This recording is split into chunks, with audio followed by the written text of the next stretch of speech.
Whatever political party you identify with, you are welcome here. Whatever color, culture, or creed you identify with, you are welcome here.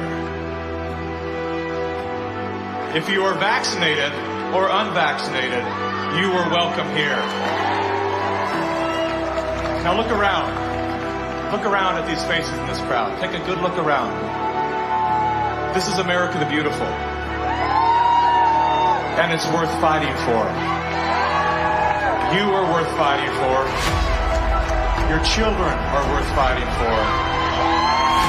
Our freedom is worth fighting for.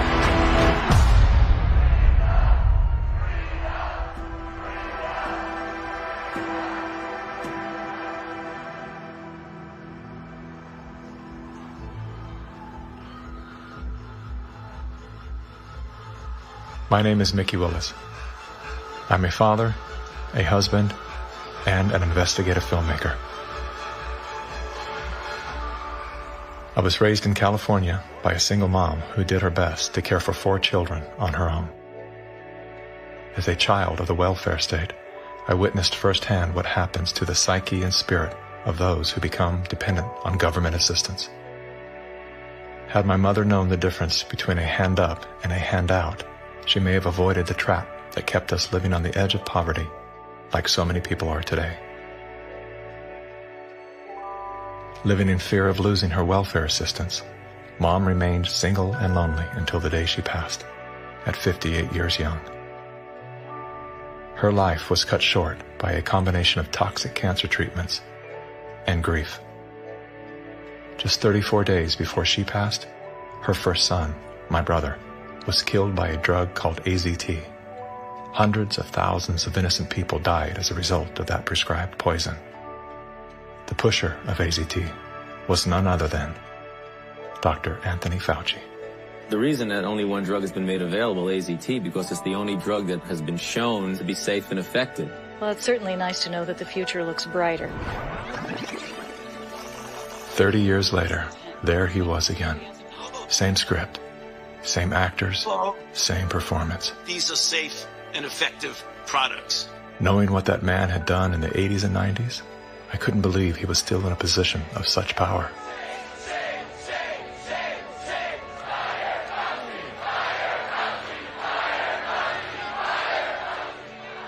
As the world descended into synchronized tyranny, I began to ask myself, how did they get everyone to go along with this? Great. Oh, it feels so good. I know. Obsessed with finding the answer, I began studying every moment in recorded history where masses of people devolved into a state of self-destruction. Down that rabbit hole was where I discovered the work of G. Edward Griffin. Gentlemen, again let me say welcome to our home. Since the 1960s, Mr. Griffin has been warning the world of the communist plot to overtake America.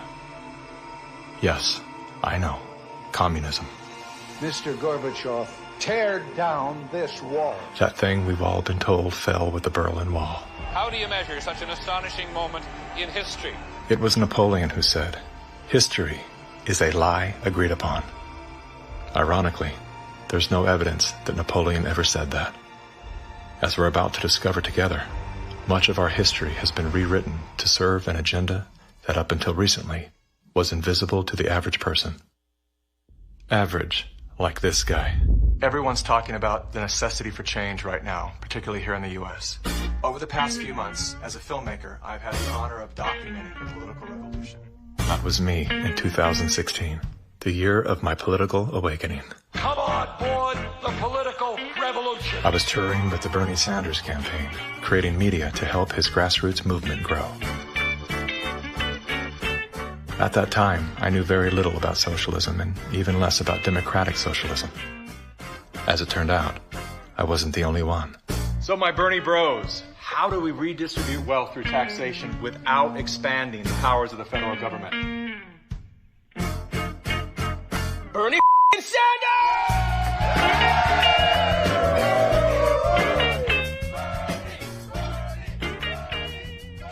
As confusion set in, I began turning my questions inward. Are they hypnotized? Am I hypnotized? That question, that one simple question, activated some strange sort of faith healing.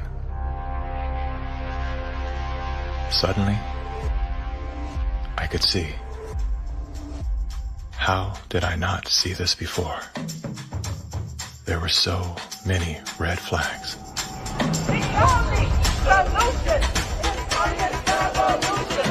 The only solution is communist revolution. The only solution is communist revolution.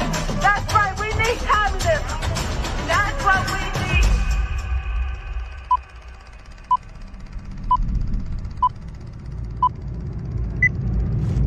I'm well aware that whether you're here in person or through the medium of motion picture, that for most of you, it's not easy to fit meetings of this kind into your schedules.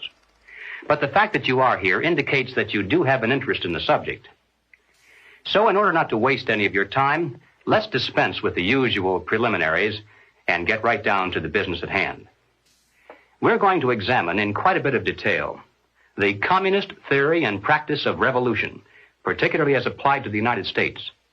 Now, this will not be something dreamed up out of thin air. This will be the strategy as taught by them and advocated by them in their own manuals, in their textbooks, and in their schools. The new program of the Communist Party on this subject has this to say. The term socialism describes but the first stage of a new society that in its full development is called communism. Socialism is a transitional stage. Jim Carrey, everybody. I went out today and bought me some freedom-friendly Nikes. Yeah, that's right. As a salute to Colin Kaepernick, to Nike, congratulations on your fantastic choice. Thank you so much. Well, it's good to be back in great to dystopian America. The Republicans are running with the word socialism. They're trying to say... They're trying to scare people. Scare people. It's communism. It's Venezuela, Trump says. We're going to be living in Venezuela. I grew up in Canada. I'm here to tell you that this bullshit line that you get on all of the political shows from people is that it's a failure. The system is a failure in Canada. It is not a failure in Canada. I never waited for anything in my life. I chose my own doctors. My mother never paid for a prescription. It was fantastic. And I just got back from Vancouver, and I keep hearing this, like, Canadians are so nice. Canadians are so nice.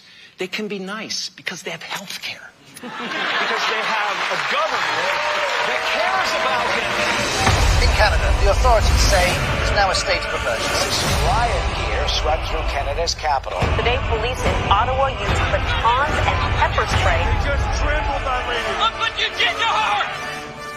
Medical wait times in this country are longer than ever. The cost of living just keeps climbing. There's a socialist coup unfolding in Canada, and we taxpayers are funding it. In the recent years, a lot of Canadians have been watching their once well-regarded country become what some are even calling tyrannical. A country previously hailed as the most free and democratic in the world. Now, the People's World, the official West Coast newspaper of the Communist Party, ran this rather interesting editorial. What is needed now is an effort that begins to approximate the magnitude of the problem. As a minimum, such a program should demand massive emergency action by the federal government. The federal government has invoked the Emergencies Act. As of today, a bank or other financial service provider will be able to immediately freeze or suspend an account without a court order. If you are involved in this protest, we will actively look to identify you and follow up with financial sanctions and criminal charges. Banks have already started to freeze the accounts of people involved in the protests. Please get out. Immediately get out. Intimidating people in a church during the Passover. Unbelievable. Growing up under communist dictatorship, I have been warning Canadians that that's what's coming. I could smell it. I could see it at every corner. We will not put up with this anymore. We are fighting back. Protests, public protests are an important part of making sure we're getting messages out there, but using protests to demand changes to public policy is something that I think is worrisome. Okay. So here we have the Prime Minister of Canada saying that, yes, we have a highly functioning democracy and they have the right and freedom to protest. However, if those protests are used to demand change in government policy, then no. The small fringe minority who are holding unacceptable views that they're expressing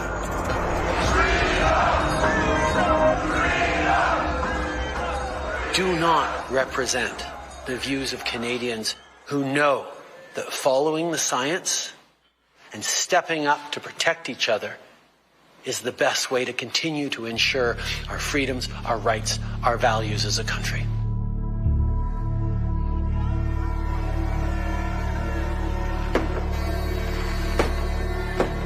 Liberal Prime Minister Justin Trudeau claims to be following the science, but Trudeau's science often comes in the form of this bizarre authoritarian technocracy.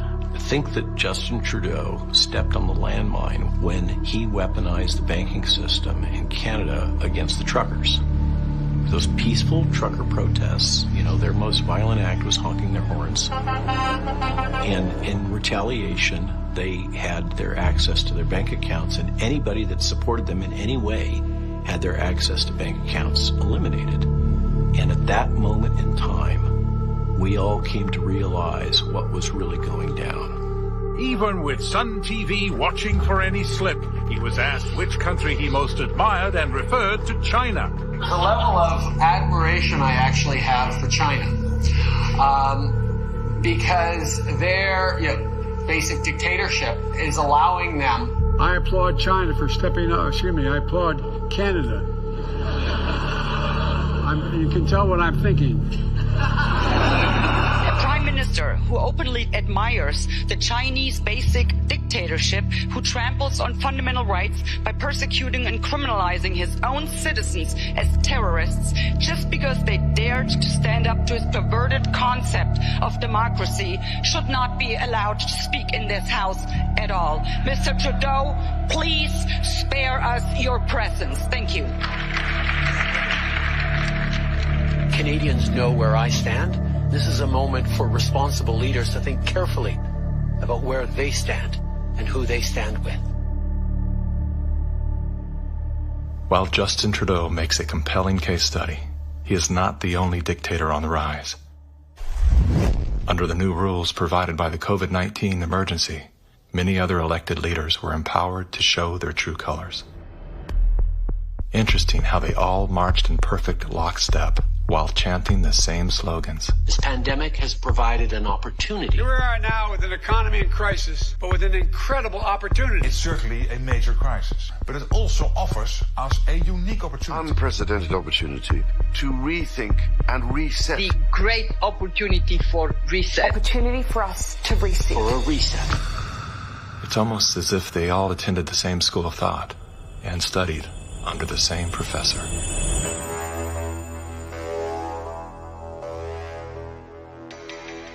Some people would say this revolution is characterized by the fight of robots against human beings. And we will win this fight. Professor Klaus Schwab was born in 1938 in Ravensburg, Germany, where Nazi crimes against humanity were committed.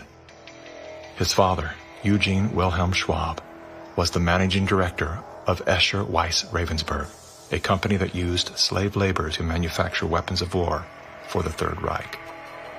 While Klaus's father was at the helm, the Nazi Party awarded Escher Weiss Ravensburg the title of National Socialist Model Company. Years later, Klaus Schwab joined the board of directors at Escher Weiss Ravensburg, where he played a key role in the development of South Africa's nuclear weapons program during the darkest years of the racist apartheid regime. Today, Klaus Schwab is the founder and executive chairman of the World Economic Forum.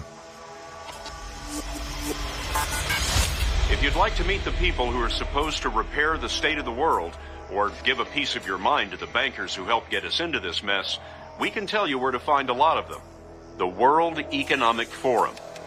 Founded in 1971, the World Economic Forum is an international private organization which receives billions of tax-free dollars from its members and their global enterprises. Every year, the WEF brings together its members with world leaders, big pharma executives, tech titans, Hollywood celebrities, media personalities, and internet influencers to meet in the secluded mountains of Davos, Switzerland. It is a tiny town folded into the Swiss Alps, a village where you could bump into Bill Clinton, Bill Gates, the head of Google, and the Queen of Jordan, all in one place. A lot of reporters cover the forum, but few get inside. It turns out there are two Davoses, one you see and one you don't. After hours, there are hundreds of private parties where deals are done. People who can't be seen together in public can meet here. Your Royal Highnesses, Excellencies, distinguished heads of state and government, the future is built by us, by a powerful community as you here in this room.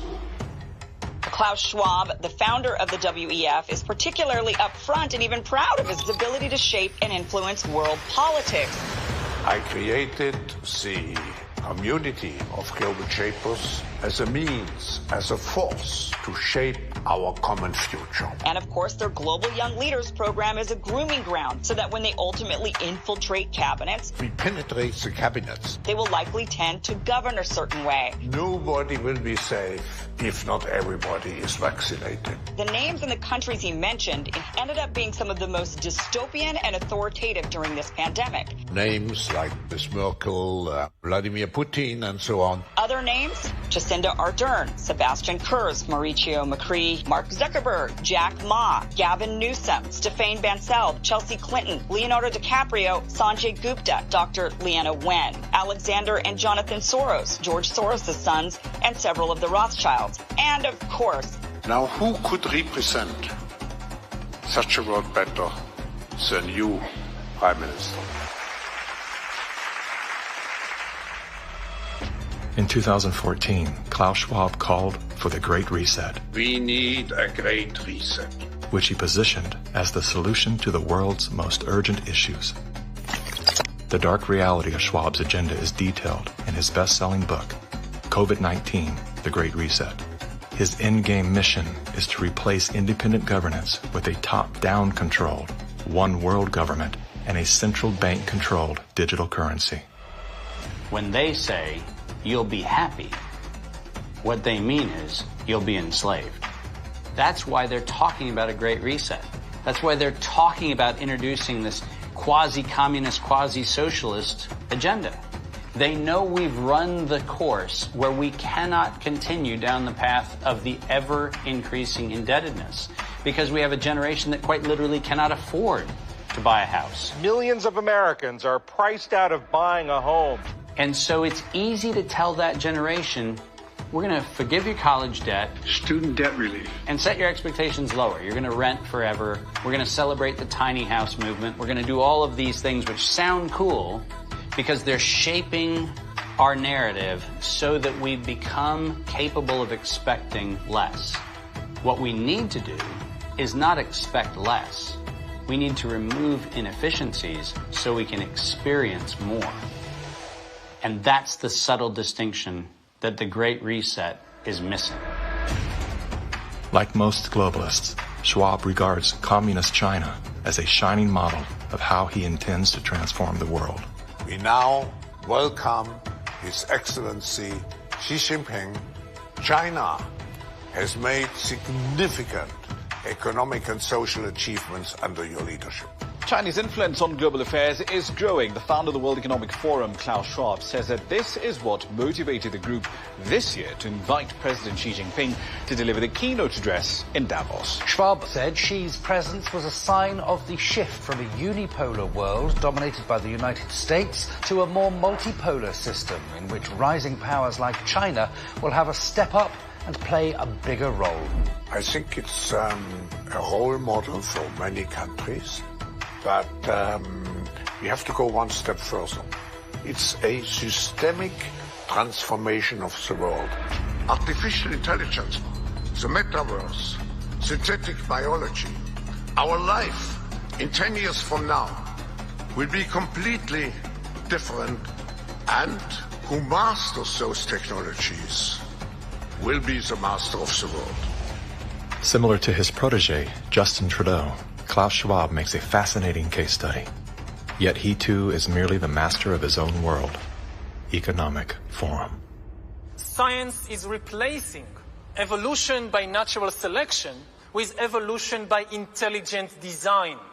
Not the intelligent design of some god above the clouds, but our intelligent design and the intelligent design of our clouds. The IBM cloud, the Microsoft cloud, these are the new driving forces of evolution. Today, we have the technology to hack human beings on a massive scale. And by this I mean that if you have enough data and you have enough computing power, you can understand people better than they understand themselves. And then you can manipulate them in ways which were previously impossible. You know, the whole idea that humans have this soul or spirit and they have free will, that's over. Now, how exactly will the future masters of the planet look like? This will be decided by the people who own the data. Foreign powers can collect, store, and exploit biometric information from COVID tests. U.S. intelligence officials tell CBS News that China is trying to collect Americans' DNA in hopes of controlling the future of healthcare. China's test kits are a tool to help China compile genetic data. The Chinese aren't the only ones exploring this technology. The U.S. is working on it as well. The White House is ramping up its COVID response, announcing Americans can once again get free COVID test kits as concerns are growing over a rare... Data is the most important asset in the world. Those who control the data control the future not just of humanity, but the future of life itself. Everywhere she goes, Ouyang Haoyu is followed. What she buys, how she behaves, is tracked and scored to show how responsible and trustworthy she is. It's called the social credit system. A person's reputation is scored on a scale of 350 to 950. It's big data meets Big Brother, expanding how the government monitors, understands, and ultimately controls its 1.4 billion citizens. A good score brings benefits, but people with low scores lose rights. The cinema names and shames people considered untrustworthy, plastering their details, even their addresses, across big screens. And information collectors are paid to report on their neighbors. The Supreme Court has created a blacklist for so-called bad citizens. Among them is this journalist who got a little too close to uncovering corruption among high-profile party members. He was blacklisted. He only realized when he tried to buy a train ticket. Once you're blacklisted, you can no longer get a bank loan, start a business, buy an apartment, or even send your children to a private school. By using the mechanism of social credit, we'll be able to establish a blacklist of people. These punishments will serve as a whip to rebuild moral values. And few here are willing to criticize it, something that may pose a risk itself for a bad score and the life that comes with it. It may seem scary, but it's just like that here. We're used to it, and anyway, we don't have a choice. China wants obedient citizens. Criticism or resistance among the population is virtually non-existent. This woman's door was kicked in by police when she refused to go to quarantine. Now these videos show rows of metal containers which are being used to house COVID-19 patients. Some of them have complained that very little food is left for them in the freezing metal boxes. Chinese government officials now installing fences in Shanghai, blocking people from leaving their homes. For some, Shanghai feels like the world's largest prison.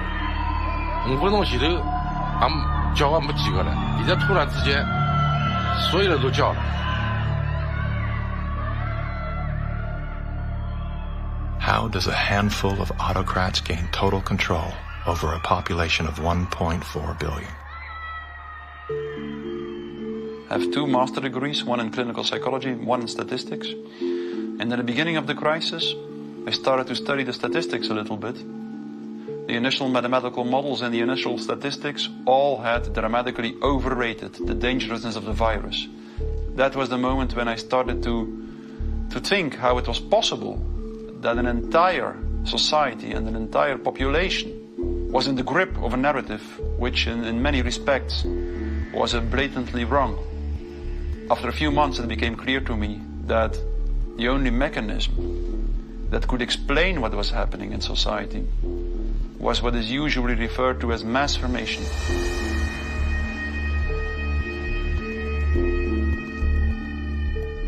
Mass formation is identical to hypnosis. And this term refers to a specific kind of group formation, which has very special characteristic effects at the level of individual mental functioning. And one of these effects is that an individual that is in the grip of mass formation typically lose every capacity to take a critical distance from what they believe in, from what the group believes in. You would think it would be people with lower IQs that would be more susceptible to this, but it seems to be the other way around. Are you seeing this? I have seen this. And it does seem to be predicted by educational status and IQ. We look to be verified for our belief system, right? And so a doctor goes to the CDC. The CDC says this is true, it must be true, I'm staying in that zone. It's actually people outside of the system go, well, I want to challenge the CDC here for a second. Where's this study come from? Where's it, and that's what I do. All of these people were kept out of the conversation. All I can comment and you were wanting me to sign onto a social contract where the scientific method isn't being used. I'm not interested in medical pedigree. I'm interested in medical consensus. People who are highly intelligent tend to go and get a lot of degrees. Those people have spent so many years in institutions to get those degrees that they have developed a trust and confidence in not only the educational institutions, but those that support them, which are largely government bodies. And so they start from the place of, if it's told by the university, by the government, it's probably going to be true. What I've learned about science is that it's really imagine they're looking at like a fragment of the world and it's all they see. It's all they're looking at. The world, they don't see the world. So I think that there's a disconnect between people who are smart and have lots of degrees with actual reality, with the lived experience of nature, of life, that you don't see with people who are actually working with their hands outdoors all of the time. A mass formation typically emerges in a society when very specific conditions are met. First and for all, the most central condition is a major part of the population needs to feel lonely.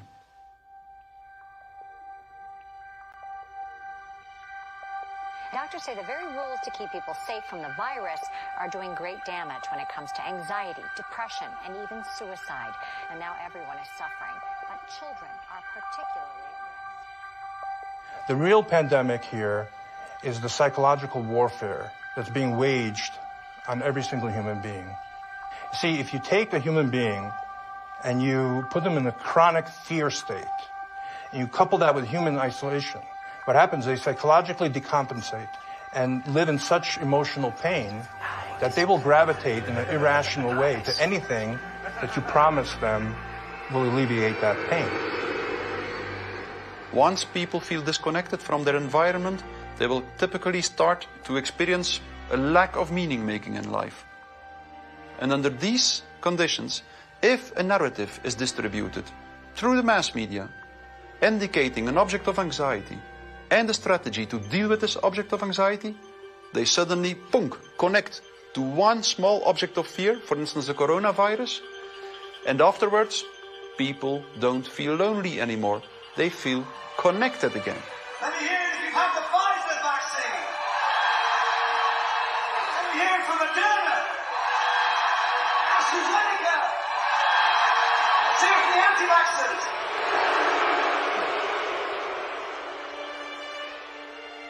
The new kind of social bond is highly problematic, just because the connections between the individuals even deteriorate more, and the bond between the individual and the collective becomes stronger and stronger and stronger, which make them willing to sacrifice everything for the collective. Its health, its wealth, the future of its children, everything. Something else that is really characteristic of individuals in mass formation is that they become radically intolerant for dissonant voices.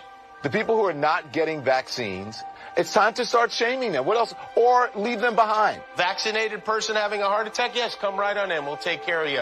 Unvaccinated guy, rest in peace, Wheezy.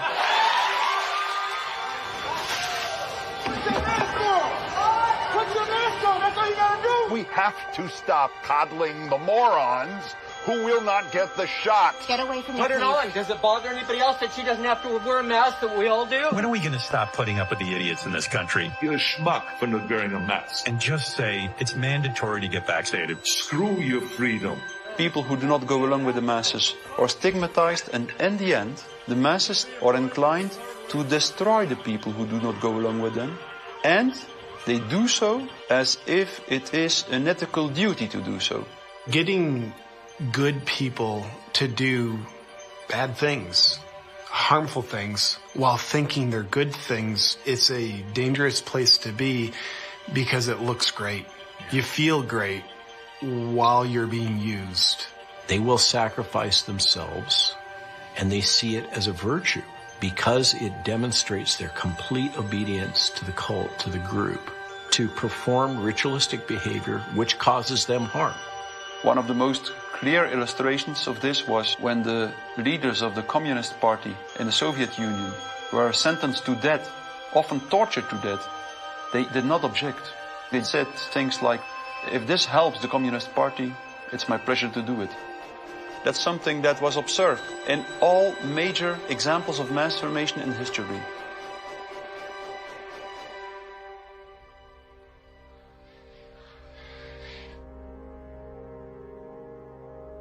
I was born in communist China 2 years before Mao started his Cultural Revolution. So we had to be indoctrinated and chanting slogans and holding Chairman Mao's little red books to say, long live Chairman Mao, long live Communist Party. Inspired by Soviet Union dictators Vladimir Lenin and Joseph Stalin, China's communist leader, Mao Zedong, borrowed from the playbook of the Russian Revolution.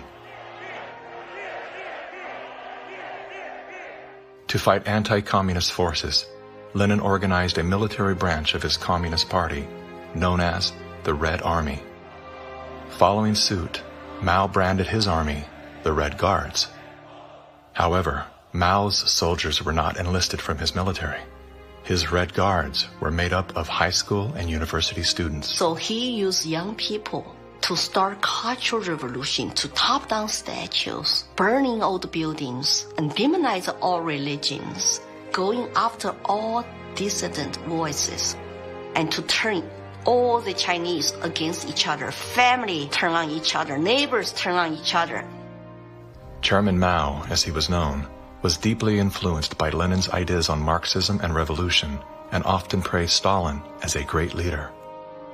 He started his Great Leap Forward campaign in the 50s and killed 2 million landlord owners. 40 million to 60 million people estimated starving to death. The people were trading their children's dead bodies to eat, to survive. Cannibalism was everywhere. Through war, torture, execution, and famine, Chairman Mao caused the death of 80 million innocent people, making him the deadliest dictator of all time.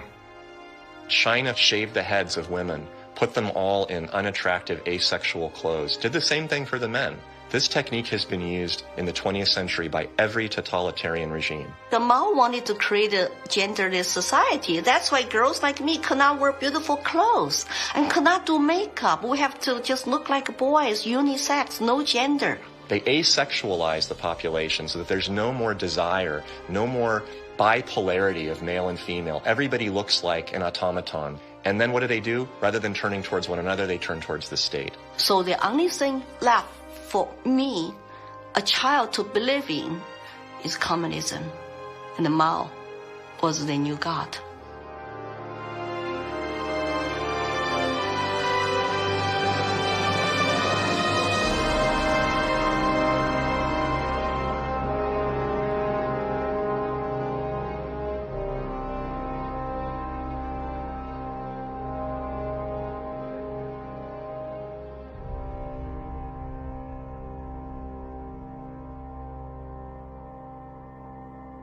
Now, in China, the government is not only cracking down on Muslims, but on other religions as well, as it pushes to assert communist ideology. Here's something else that is banned in China: Falun Gong, a religious movement that emphasizes on spiritual enlightenment and cultivation of virtue.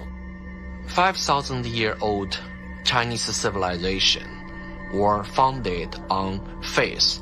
Communist regime is atheist. So any philosophies which encourage people to believe God, believe good things, it's something they don't like. I decided to escape China after serious persecution I have experienced. Under this pretext of COVID-19 coronavirus, the Chinese Communist Party has intensified its persecution. We were arrested several times and detained in various detention and brainwashing centers. Over the past few years, a vast network of camps has been built across Xinjiang. A series of classified bulletins show how easy it is to be singled out by the Chinese government for education and training. The U.S. Defense Department says as many as 3 million are being forcibly detained in re-education and forced labor camps. China calls them thought transformation camps built to prevent extremism from spreading, but reports indicate they're more like prisons. When I was detained in detention center, I was handcuffed and hung over a radiator pipe with my toes barely touching the ground. And I was hung over there for 3 days. The CCP guards brought 4 male detainees into my cell and began one of the worst experiences of torture. And on the brink of death, I realized I could do nothing but turn to my belief. So I prayed to be saved. Moments later, one of the 4 male detainees suddenly fainted on the floor, which interrupted the torture.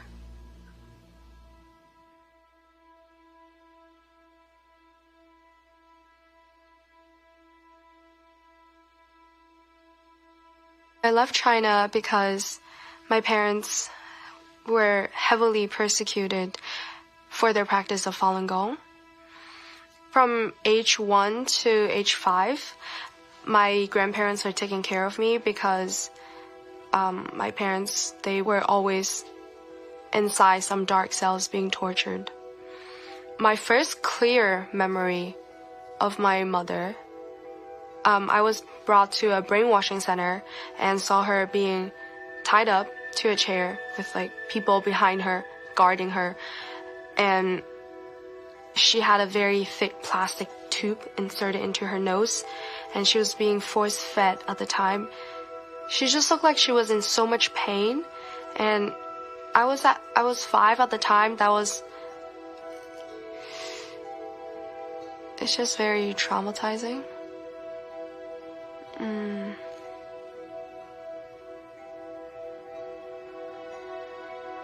My school principal actually came to me several times and told me not to be a part of my parents and to report any activity that my parents would do. They're instilling all the lies and hatred into the younger generation. The young people are used today to do the American Cultural Revolution, to turn the kids basically not to trust their parents anymore. And say, oh, my parents don't understand me, I'm confused, so I need to turn to my teachers, turn to other authority figures. Look at the multicultural revolution to say how many similarities are there.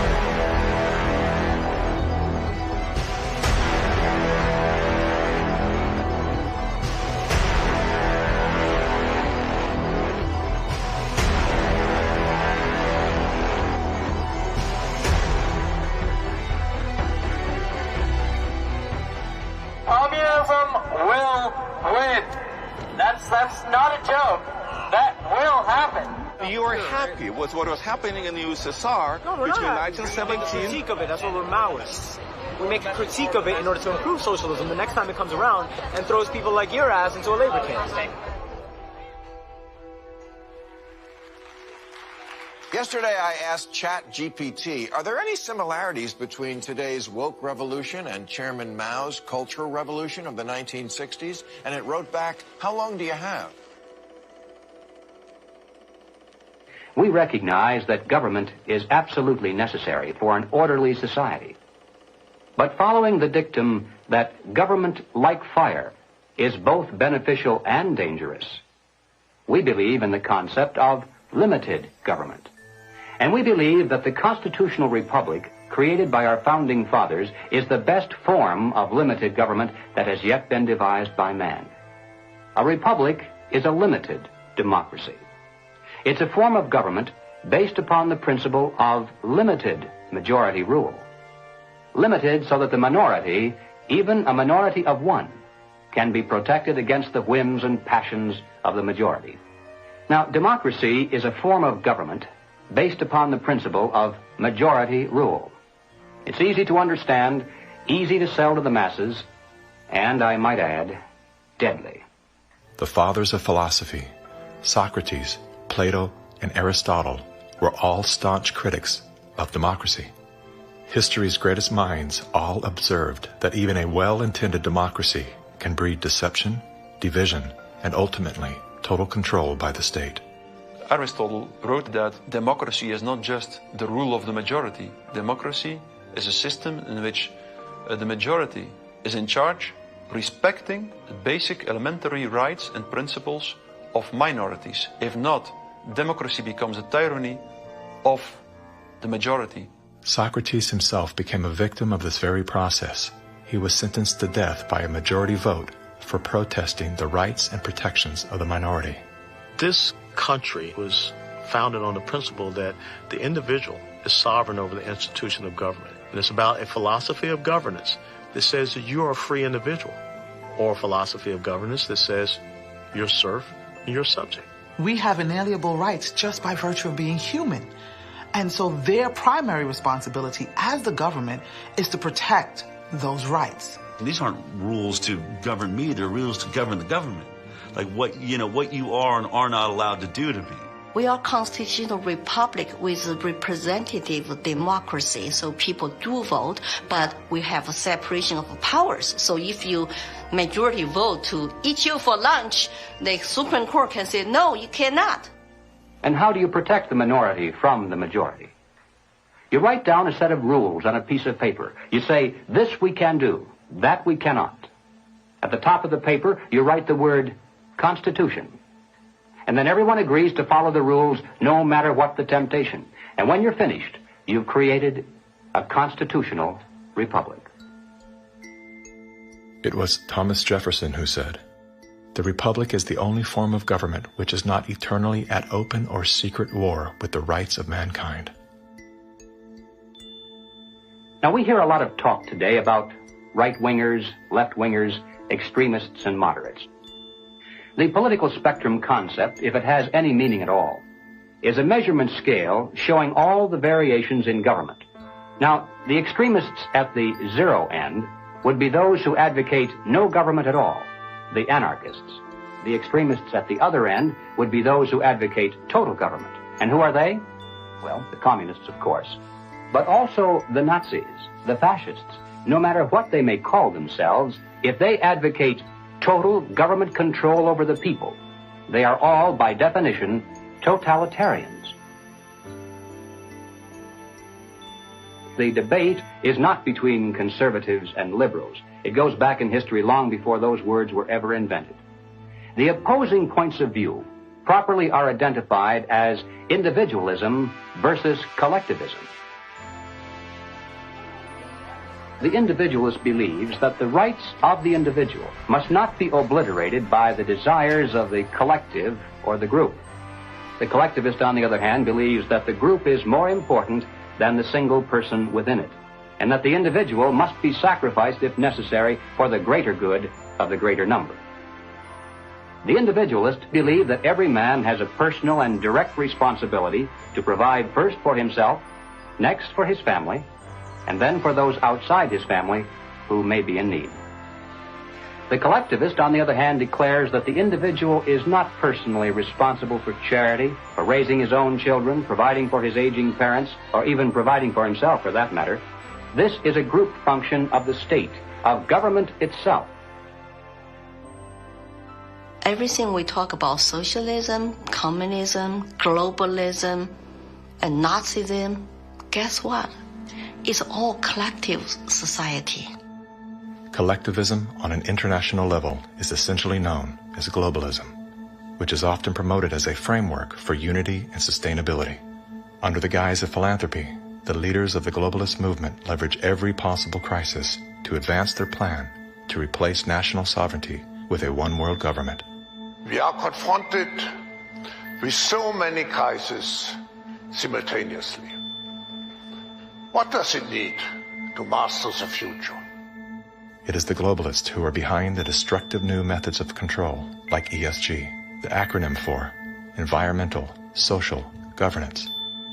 Similar to China's social credit score, ESG is a ranking system that tracks a company or country's carbon footprint, as well as its commitment to diversity and inclusion. A low ESG score can lead to severe consequences, including reputational damage, legal and regulatory actions, and loss of investors and bank credit lines.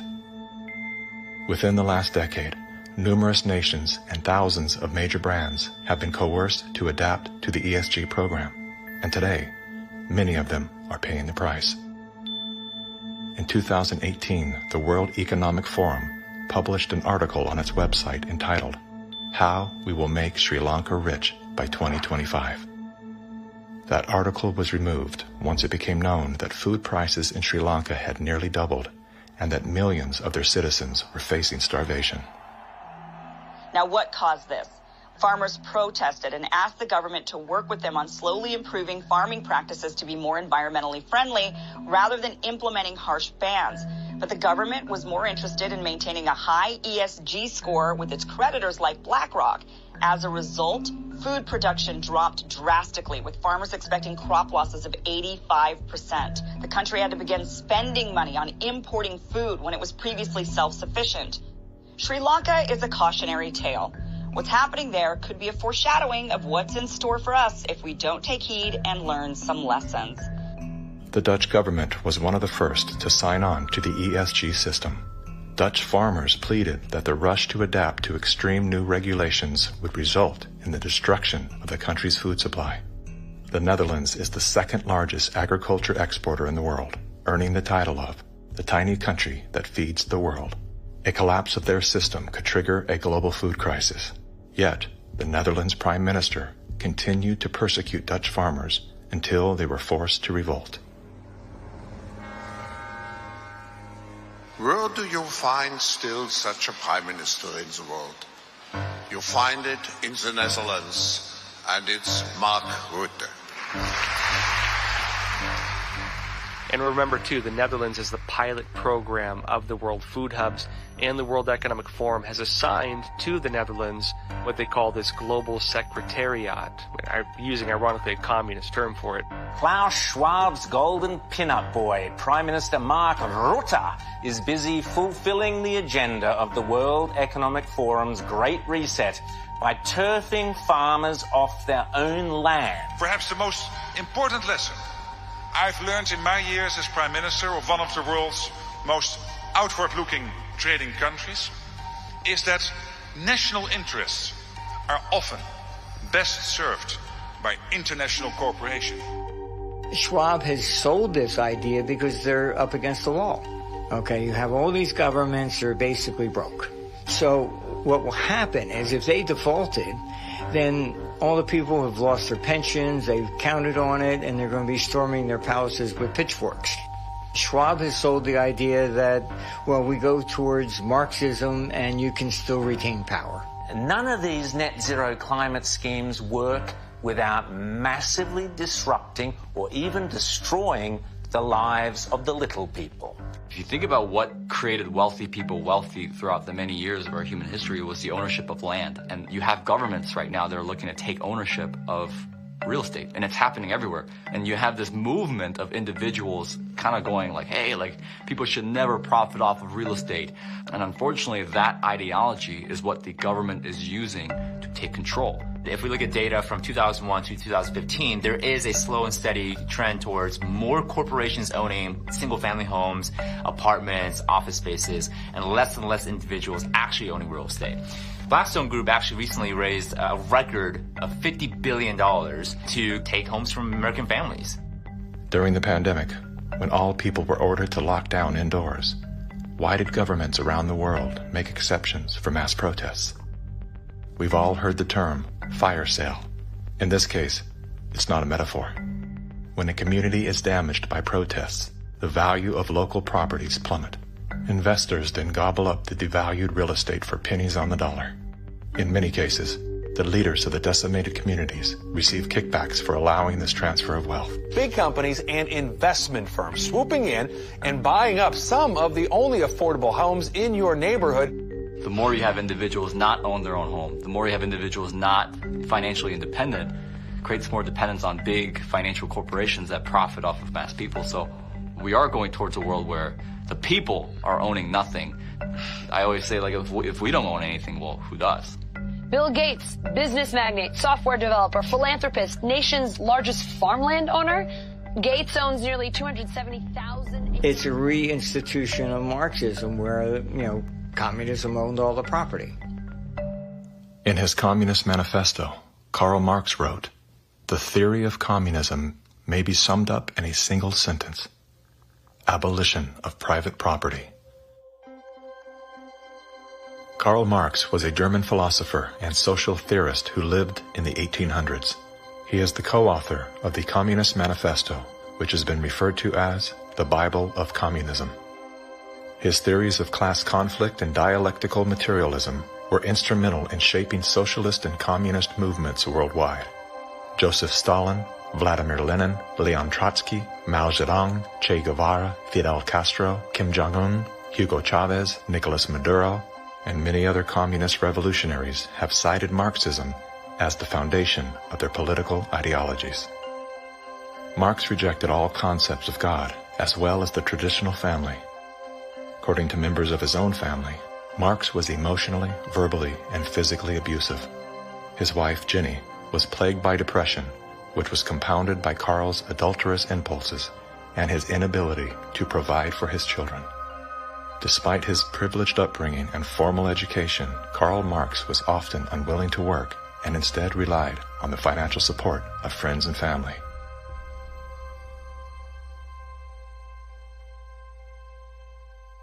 In 1943, the following directive was issued from party headquarters to all communists in the United States.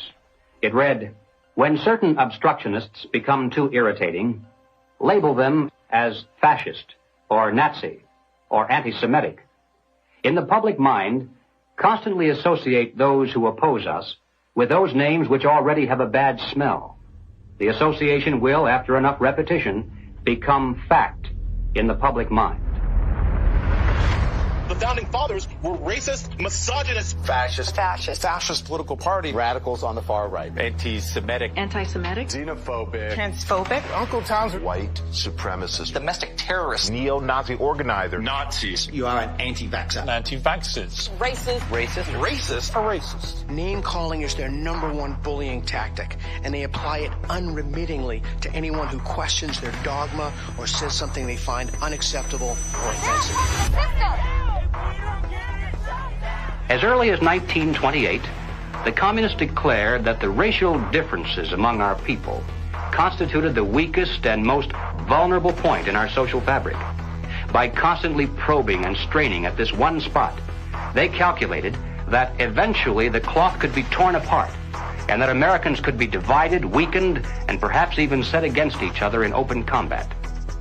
They said in no unmistakable terms that the Negro people, because of their social status and their predominant working class composition, offered greater revolutionary possibilities than any other cross-section of the population. How do we get out of this mess? Revolution, nothing less. Revolution, nothing less. Revolution, nothing less. Revolution, nothing less. Revolution, nothing less. The communists call not only for extensive chaos within the cities, the plan is for raging fires from one city to the next. The average American may say, soft and decadent, when he sees billows of black smoke rising from one horizon to the other, when at night the only light he has to see by is the flickering red from flames leaping into the sky, he'll become paralyzed with fear and panic and do nothing to interfere with the guerrilla bands as they strike at the community's power centers. To justify violence, they have to be able to claim that they're liberating people. And if people are to be liberated, then it's necessary to go through the motions, at least, of pretending that they have a right to form a nation of their own. The Communist Party called for their liberation, to break away from the United States and to set up their own nation within our borders. Activists now control a barricaded area. It's been called an autonomous zone. They want it to be free of capitalism, state authority, and police. To take the United States, all of the United States, it'll be necessary, they say, to involve white people as well as black, and in general, to escalate the revolution in America from race war to class war. Feed the rich and feed the poor.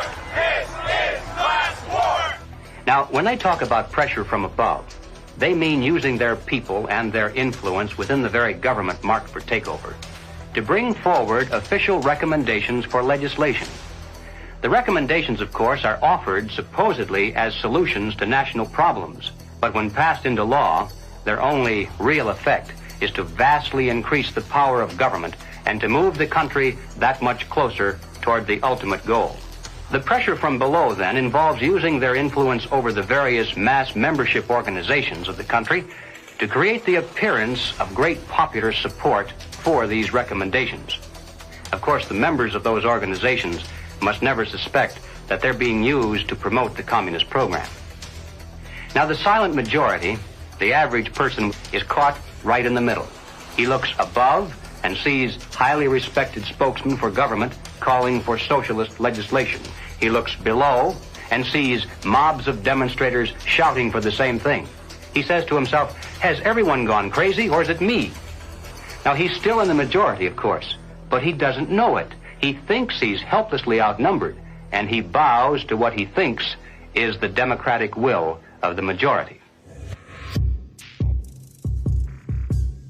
Here's an interesting thing I've noticed is even with a lot of these ideologies, right, with what people call these days, woke, if people were these horrible, awful, bigoted, racist, xenophobic, white, but it wouldn't even work. The only reason it even works is because people are so compassionate that I want to make sure I use the right words and I say the right phrases. So you're actually weaponizing the fact that people are decent people, and you're taking that compassion and you're targeting it at, this is the group of people who you should be angry at. They weaponized human compassion. We mustn't kid ourselves into thinking that the communists have placed their agitators only into the black communities. They're working both sides of the street. They want hatred, violence, and bloodshed between the races, and they don't care how they get it or whom they use, even children if necessary. My young comrades. Hi! This is my way of figuring out if you've been tainted by the patriarchy. Patriarchy? Oh!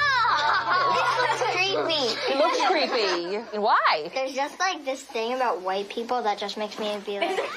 Oh, looks like Donnie got a full cookie. Because he's a white man. Say it with me.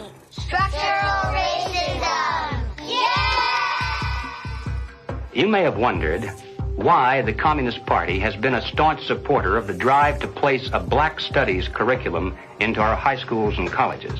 The reason becomes obvious the minute you take a look at the textbooks and the study guides. Schools are now radicalizing our kids. I mean, this is the volume of the book from Critical Race Theory, and it literally says here, whiteness is a bad deal, and it has a symbol of Satan. You gonna deliberately teach kids this white kid right here got it better than you because he white? You gonna personally tell a white kid, the black people are all down and suppressed? How do I have 2 medical degrees if I'm sitting here oppressed? Not only is it in the schools, but it's in the workplace, it's throughout society. It's destroying this country. If this continues, we will look back and be responsible for the dismantling of the greatest country in the world by reverting to teaching hate and that race is a determining factor on where your destiny lies. Thank you. Sarasota School Board Chairwoman, what has been the worst of what you've had to deal with in terms of community or parental reaction? The calling of names, tyrant, Marxist, communist, and they want to move kids over to charter schools and private schools without the oversight of the state. And that's wrong. Education authorities in the United States are asking the government to use anti-terror laws and involve the FBI against parents who protest against the way their children are being taught. It identifies no fewer than 13 possible federal crimes, including making annoying phone calls. How about this one? They could be prosecuted for using the internet in a way that might cause emotional distress. Over the weekend, Democrats voted to ban gendered language in House rules. And that means no more terms like father or mother. Is the administration's official policy to replace the term woman with birthing people? Black birthing people. Black birthing people. Black and indigenous birthing people. You shifted from using the term mother to birthing people. Again, if we're trying to be precise in the language that's used. Mom's a pretty good word. I'm not a birth person. I'm a mother. Can you provide a definition for the word woman?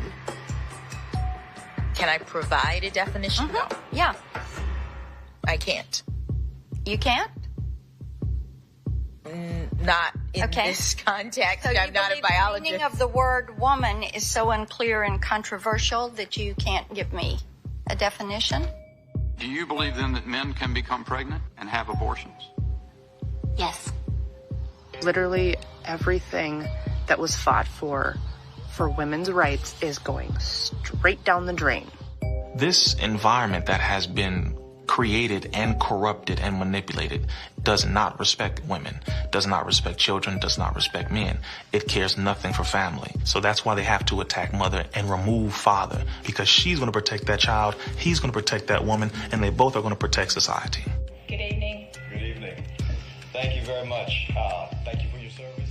When you talk about a parent-child relationship, you're talking about something primal that is in the heart of the liberal, not the Marxist, that's in the heart of the person who's conservative.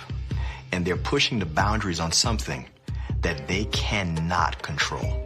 Washington State is on track to lawfully take gender-dysphoric children away from parents who oppose transitioning treatment. That is against the Constitution. The only time a parent loses their rights is if there's an extreme circumstance. It's severing the bond between the parent and the child. What they're doing is they're dividing families to take control of the children. The biggest offense against communism is the nuclear family. In Chapter 2 of his Communist Manifesto, Karl Marx wrote, "Abolition of the family. The bourgeois family will vanish as a matter of course." We're here today to represent the millions of Black Americans who disagree with the Black Lives Matter movement.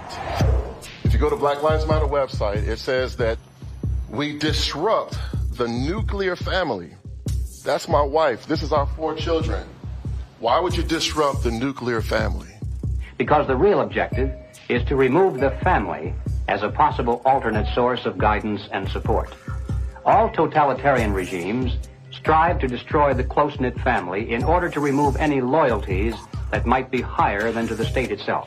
I have seen over the years in my practice a steady decline in the expression of healthy masculinity and healthy femininity. The separation between the male and the female is almost complete now. And it's due specifically to the ongoing attacks against masculinity and the degradation of femininity. And if our family structure is lost in the next generation, what do we have left? We're just a bunch of listless individuals living our lives out virtually behind a computer screen and following the orders of the government. Maybe it's because I came in the movement at 17 and a half, so I have just a knack for knowing how to organize young people. I was at the art publications table today, and I was speaking to this young person, and he grabbed the book, and he said, it's like Mao's Red Book. And I was like, man, that's what I was thinking. And it was just really cool to hear him make that connection. I was like, how about you buy 10 to 15 of these books, and you all have like a youth organizing group where you talk about it and you really try to engage this. We need to build off of this. We actually do have an ideological frame. Myself and Alicia in particular, we are trained Marxists. I do believe in Marxism. It's a philosophy that I learned really early on in my organizing career. Investigations into the Black Lives Matter organization has revealed links to groups that are pro-communist China. The self-proclaimed Marxist Black Lives Matter co-founder Alicia Garza also owns the Black Futures Lab project. Yet, all would be lost for the Black Future Lab if not for the Chinese Progressive Association. Donations to the Black Futures Lab don't go directly to the foundation itself. The Chinese Progressive Association gets them instead. Through forensic investigations, we now know that the 2020 BLM fiery but mostly peaceful protests were organized and partially funded through a network of pro-communist organizations. One of the groups is U.S.-based Liberation Road, which was founded by a faction of the Communist Party of Vietnam. Liberation Road is allied with the new communist movement and has direct ties to the Chinese Communist Party. The San Francisco-based, communist-rooted Chinese Progressive Association formed a sister company called Asians for Black Lives to serve as a bridge between BLM and the Chinese Communist Party.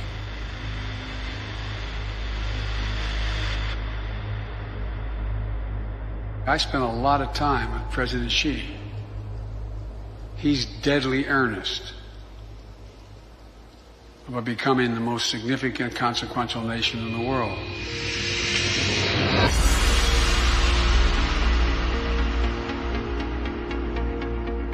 When we speak of China, it's important to distinguish between the people and their oppressive government. And while the Communist Party of China is undoubtedly America's greatest foreign adversary, it's crucial to recognize that the most urgent threat to the future of the United States resides within its own borders. We're so used to thinking in terms of the old-fashioned concepts of warfare, we fail to realize that the favorite weapons of communist conquest are instead propaganda. Do you know who the greatest propagator of disinformation in the history of the world is? The U.S. government. The slanted view of history. History has been written to tell us a certain story. The 1619 Project is trying to reframe that story. What these people are doing is subverting young black minds to think that the Revolutionary War was fought in order to preserve slavery. And it's based on something that simply isn't true. The tactics of internal subversion. I thought that America was racist. I thought it was patriarchal. I thought our capitalist society was just a means of exploiting people. And I thought all of these things because that is what I was told. The preaching of hatred to incite civil disorder. I want to tell you, Kavanaugh, you have released the whirlwind, and you will pay the price. A California man is facing federal charges for the attempted murder of Supreme Court Justice Brett Kavanaugh. Treason, blackmail, the smear. Is this the first time Assange is being questioned over the rape allegations? The LA Times ran an article calling Larry Elder a black white supremacist. All committed by soldiers who wear no uniform and who claim to be loyal citizens of the target country marked for conquest from within. World War III that rages around us right now is a political war, an economic war, a psychological war, a spiritual war. As a matter of fact, the bomb as a psychological weapon is being dropped on the American people every single day. You probably assume you're safe. That could be a deadly mistake. Bracing for food shortages. And labor shortages. Shipping delays. Supply chain disruption. A new coronavirus variant. The worst virus variant. Ultra transmissible. It can kill you. It can kill you. A surging crime. Acts of terrorism. Domestic terrorism. White terrorism. White supremacy. Mass shootings. And nuclear conflict. World War III. Vladimir Putin. Russia. Environmental doom. Fire, storms, and deadly floods. I don't want you to be hopeful. Science tells us we have 9 years. This storm will kill you. I want you to panic. It is promoting fear. It will kill your children. Feelings of fear. It will kill your pets. The world is a very terrifying place. Unless you get lucky. I want you to feel the fear I feel every day. Walk me through, if you would, what happens scientifically inside our minds when we're in a state of fear, and then how that affects our external choices and the direction of our lives. This is well known and well researched in the psychological literature and the psychiatric literature, that when someone is afraid, when someone is in a state of fear, that person cannot think rationally. You resort back to a more primitive way of making decisions, which is highly emotionally driven. And when you're placed in a chronic state of fear, as we have been, you end up in a, what I would call a traumatized state, meaning that you're not just momentarily scared, you are frozen. You have seen your ability to think critically suspended. The issue is not about COVID or vaccines or anything else. It's not that. That is the polarizing impulse that gives rise to our general sense of ill at ease, which then amplifies our willingness to fall for reflexive classifications like race or, the isms that we want to fight about. The more we can distract people by creating the illusion that says everything is fearful, the more we can manipulate the population. We were groomed for decades to be fearful, whether it was drop and cover. We must be ready all the time if the atomic bomb explodes. Duck and cover. To protect against the threat of nuclear annihilation, or more recently, the impending ecological collapse of our planet in 12 years that AOC and Greta Thunberg keep warning us about. The world is going to end in 12 years if we don't address climate change. How dare you? All of these fears are grounded to some degree in reality. They're not completely invented, but they are exaggerated so greatly that we cannot actually reason through them anymore. When people are afraid, they won't just accept authoritarianism, they'll demand it. They will demand it. Somebody do something. Somebody take charge and tell me what to do. Like, where do I stand? Where do I walk? What do we do? What are the rules? And again, people in power always use that, right? Where they say, never let a good crisis go to waste. We can take this and we can now enact policies that normally we wouldn't be able to get away with. Maybe in a couple of decades, when people look back, the thing they will remember from the COVID crisis, this was the moment that we agreed to be surveyed all the time. And maybe even after the event is over, maybe we can still keep 30%. And over time, multiple crises, suddenly you have a government or an individual who has far more power than they're actually supposed to. The leaders of the mass, the people who pronounce a narrative in public space, usually are hypnotized themselves. They believe they need to reshape society to be able to deal with the challenges society faces. And they believe so fanatically in that ideology that they think it's justified to manipulate and cheat and to use all kinds of narratives to convince people to go along with that ideology. We're going to go visit Mom. I'm going to bring the home family to see Mom. No. We will shut you down. We will cite you. And if we need to, we will arrest you and we will take you to jail. You either get your tests done and make sure you're cleared, or we will keep you in a facility longer. It's going to be very hard for people to do a lot of normal life unless they can prove their vaccination status. Such as, you're not going to work in this particular agency or institution. You're not going to be able to go to this college or this university. Once we start doing that, you will see more and more people willingly get vaccinated.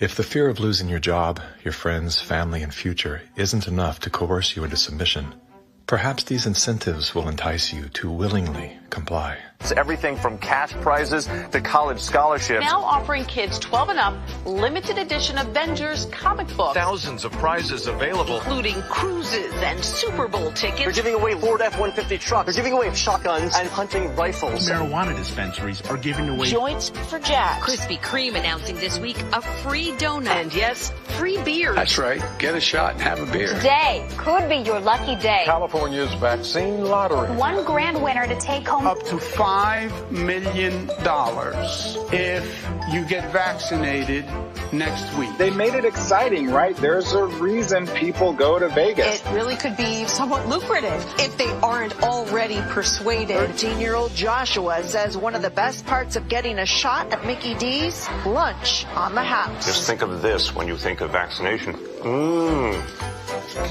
Vaccinations. If you need luck with love, dating apps are offering incentives too. A Vienna brothel is providing COVID-19 vaccinations and giving those who take up the offer a 30-minute session with a, quote, lady of their choice. We have finally found the one thing that makes us all more attractive, a vaccination. To love one another, as Jesus said, get vaccinated, get boosted.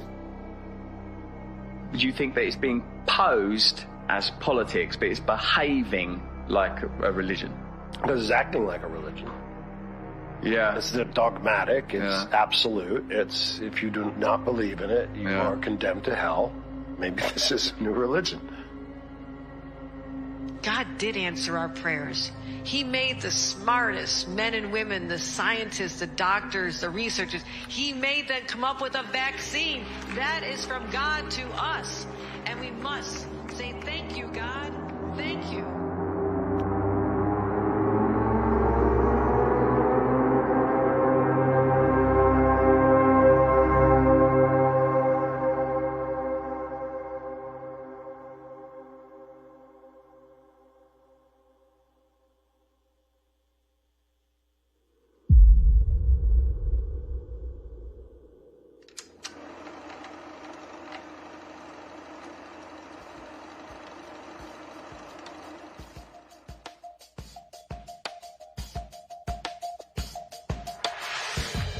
There was a time, and not too long ago, I think, when we could have pulled ourselves out of this without too great a sacrifice on the part of anyone.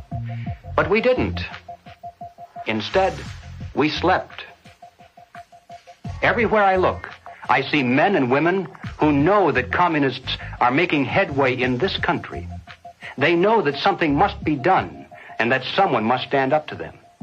But they themselves do nothing. They remain silent because they're afraid that if they speak out, it'll be bad for business. They may lose a client. They may even lose their jobs. Or perhaps they're receiving a regular government check and already are too dependent upon some of the very people and programs they know they should oppose. We have now passed the point of painless solutions and parlor patriotism. Well, all right, so what do we do about it? What are the countermeasures that need to be taken? And where do we begin?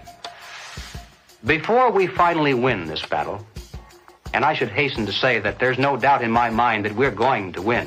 I'm increasingly convinced of this. But before we finally do see victory, we must carry the truth to every man, woman, and child in America.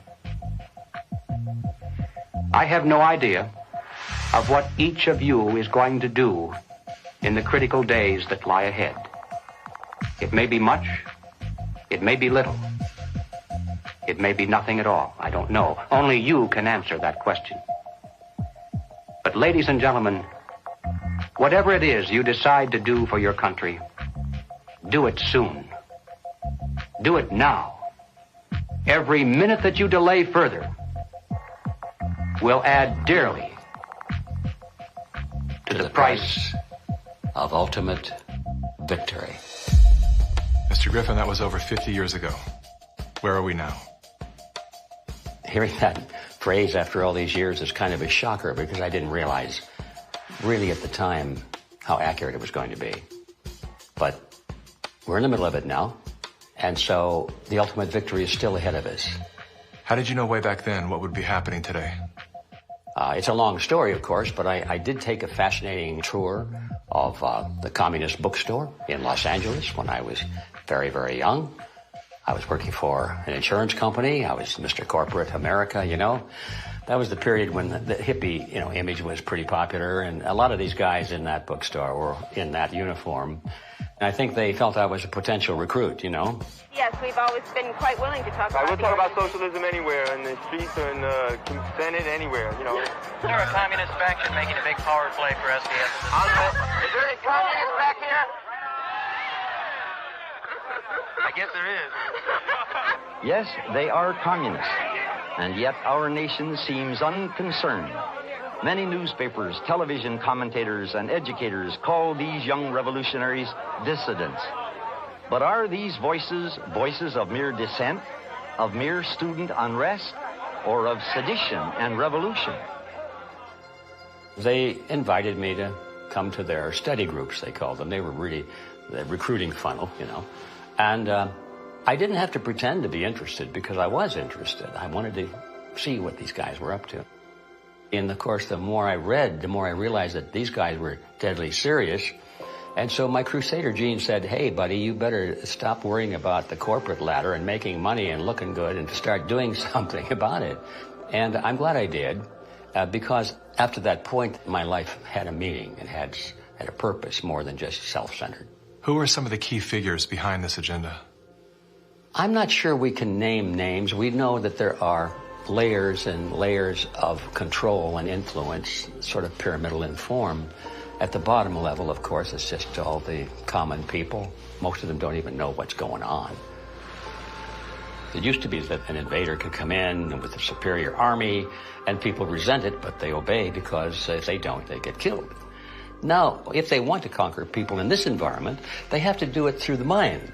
And of course, today, after all the technology that we have, and the control over the communications and the images and the school system and the media, they have absolute control over the funnel of information that comes to the average person. And the average person, if they're not aware that there's a real war going on for their mind, they will be helpless. And as long as people are on the edge of fear, they're willing to give up their liberties and pay lots and lots in taxes. A tax on carbon. And as I passed through that idea that, in my view, the enemy is in a category called collectivism, and that's the word that applies to all of these things: socialism, communism, fascism, Nazism. All of these things are merely variants of collectivism. That is the philosophy based on the assumption that the group is more important than the individual, and that the individual must be sacrificed if necessary for the greater good of the greater number. That's the trick. You're doing this for society. Obviously, you don't like to tell people what to do, but sometimes for the good of society, that's necessary. We have to start doing things for the greater good of society, and not for idiots who think that they can do their own research. But it's not about me and my rights to choose. It's about how I love my neighbor. You are not doing this for yourself. If you are at all like me, your own health, your own risk is not a big rational driver of all of your actions. They trick us into thinking that if you act in your own self-interest, that somehow you are selfish. And nothing could be further from the truth. Those of us who've discovered this trick long ago, we realize that enlightened self-interest comes into play. If you are acting out of self-interest, you soon discover that the best way to benefit yourself is to help other people. It does come back. The question is, how do we turn the ship around? I think that the path to political hell in America has been voting for the lesser of two evils. They create conflict because conflict creates fear and confusion, and out of that chaos, people are not too analytical. They'll just struggle for some quick answer, which is who you're going to vote for. That's usually the answer that's offered to them. They think that if you just vote for somebody, the right person, everything will go away. You cannot wait until there's a list of candidates that's published, and you say, which one am I going to choose? You know, by that time, the game is over. All those candidates have been selected before you were even aware. You've got to get into politics at the local level so you have some influence in which candidates are selected. And that starts at the grassroots level. You don't come in at the top, you come in at the bottom. If we do that job, we will influence both political parties just like our opponents do now. There is actually a way forward and a way out, but it's going to require work, and it's also going to require that we acknowledge that we have wronged ourselves, that we are part of this problem. It's not the government that caused this. The government facilitated it. What caused it was our being asleep at the wheel. Without taking accountability, we cannot move forward.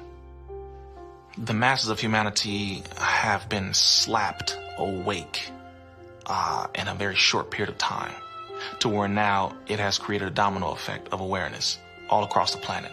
People cannot go back into the matrix now. They can't. A lot of people are trying to, and they can't. We have the right as citizens in this country to abolish government and create a new one. And that is the authority that has been given to us. It is written in our documents. the Declaration of Independence, the Constitution of the United States, the Declaration of Human Rights.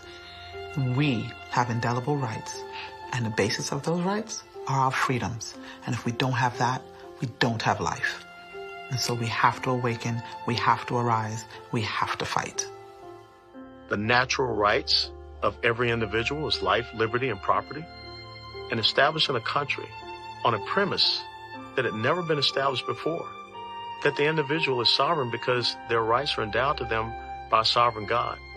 This which has happened can only be described as divine, which is why we're the nation.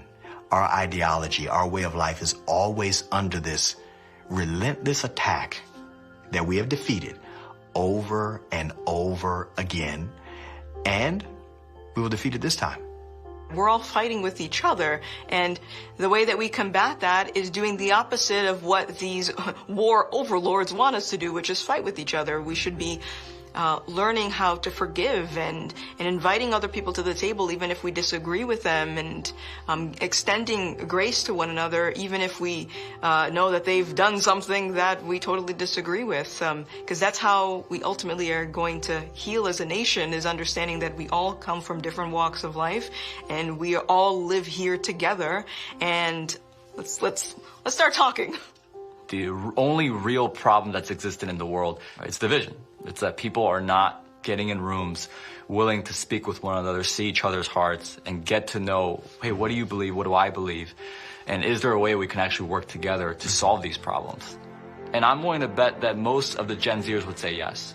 That's what we do right now, and that's why I'm glad we're at the age that we are, because we can be leaders of that conversation. When I started to realize, like, wow, freedom's a polarizing concept for some reason. Thought this was America. Is this America? It is? Okay. World's different than I thought.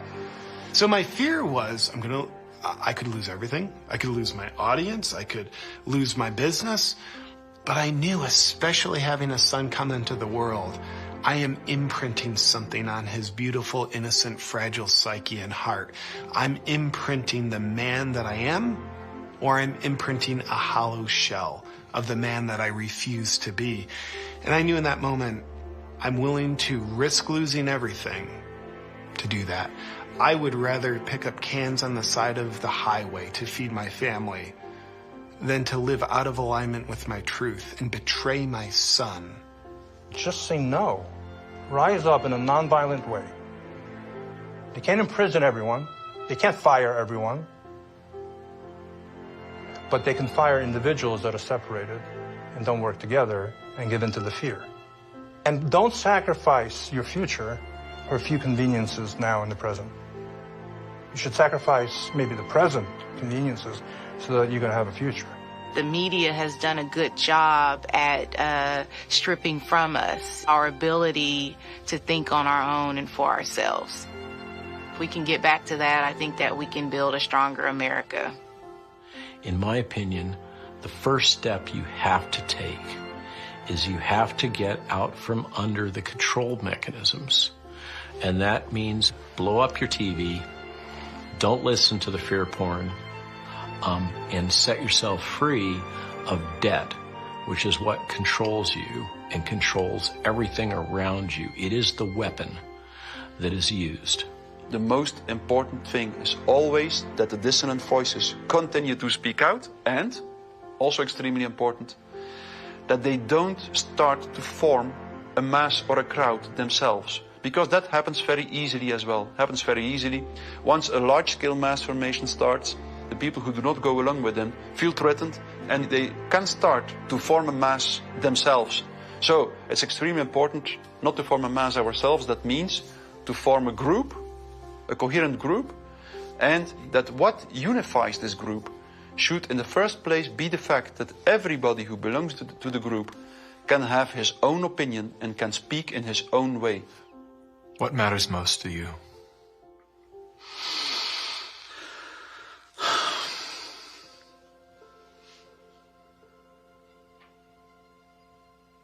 I think what matters most to me is freedom. Freedom. I want as little laws as necessary to keep us from killing each other. I mean, I get it. There's crazy people out there. We have to find a balance. In the end, I want my children to live in a world where they're free to dream, to take risks, to fail, to succeed. Hardship strengthens us.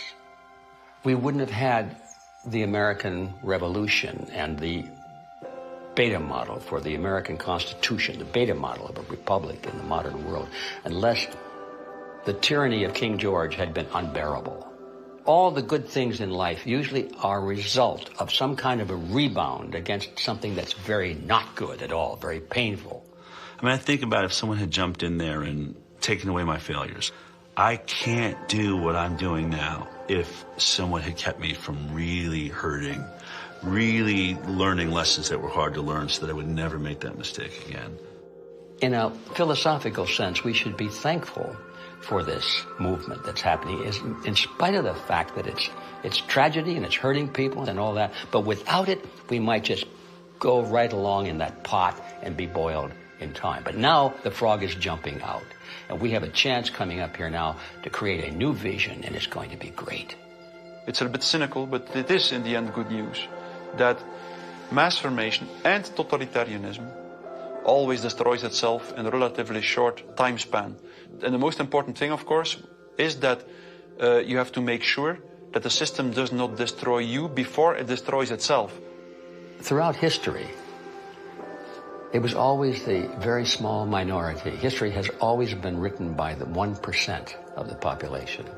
15% of the population create history, and they follow the leadership, the thought leadership of 1%. But that 15% altogether is what changes history. And so all you have to do is reach 15% of the population. I think today, after all this time, we have more than 15%. We just have to get them together so they realize that they're not alone. And that's our task right now. I don't think our societies have taken the moment to look up and actually see and appreciate how much progress has been made in the past century.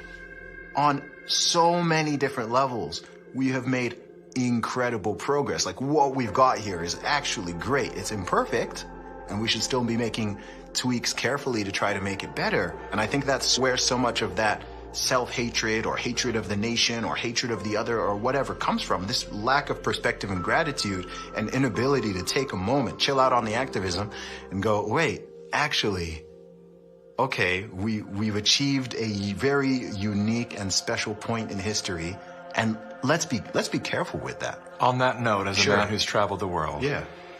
have you experienced any nation that has course-corrected beyond their sins more than the U.S. has? No. It's sad to see Americans who live in a free country, born as Americans, and do not recognize their privileges. You are born American, a free country. You never suffered of starvation. And you need to go to other countries to find out why all the immigrants, millions of them, want to come here. What is happening in our backyard today, I experienced as an 11-year-old. I remember vividly all the promises that a guy named Castro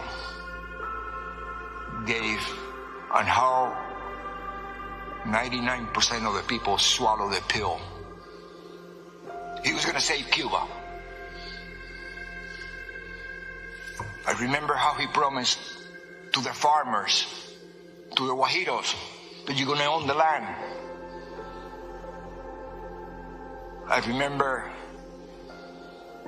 all the promises that we hear today about free education and free health care and free land. And my God, no freedom. The defectors here that are speaking out against the Communist Party in China are risking their lives, and our government is not interested in listening to them or helping them in any way.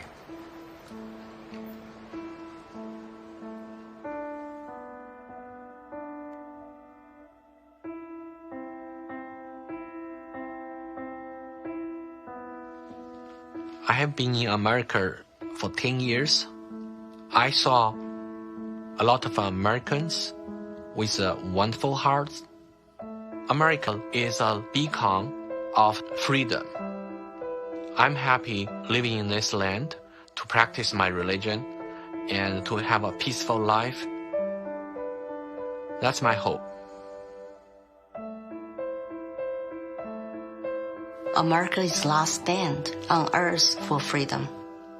If we lose this country, the world will be a very dark place. I have 3 children in this country. I want to protect their American dream. So here I am, you know. I've noticed that every time you speak about America, your eyes fill with tears. I do love this country. No place to go. And I just hope people can hear my stories. For past 5 years, I've been telling the same thing. I have no political agenda here. I just want to live American dream and my children live American dream. Sorry about that.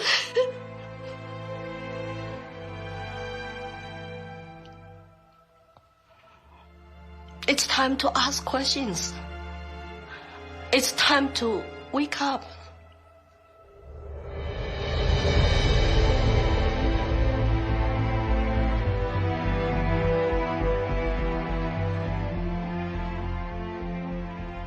We've been brought together in this moment to face the urgent choice between dehumanization and rehumanization. Dehumanization requires us to do nothing. Nothing other than to allow that process to continue to the point of no return. Rehumanization, on the other hand, requires action. One action. To remember. To remember what we knew as children, when everything was possible, before our attention was captured, before the conditioning set in, before our nature was denied. There's nothing new we have to learn. All we have to do is to remember. And then take the hand of that memory and go out and stand on ground. Not concrete, not asphalt. Stand on ground. And see if you can feel the heartbeat of a universe that conspired to give you life, so that you once again can feel the joy of being completely human.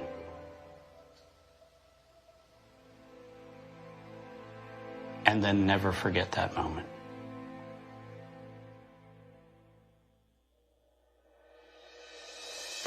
This is the moment for us to activate our innate ability to create solutions.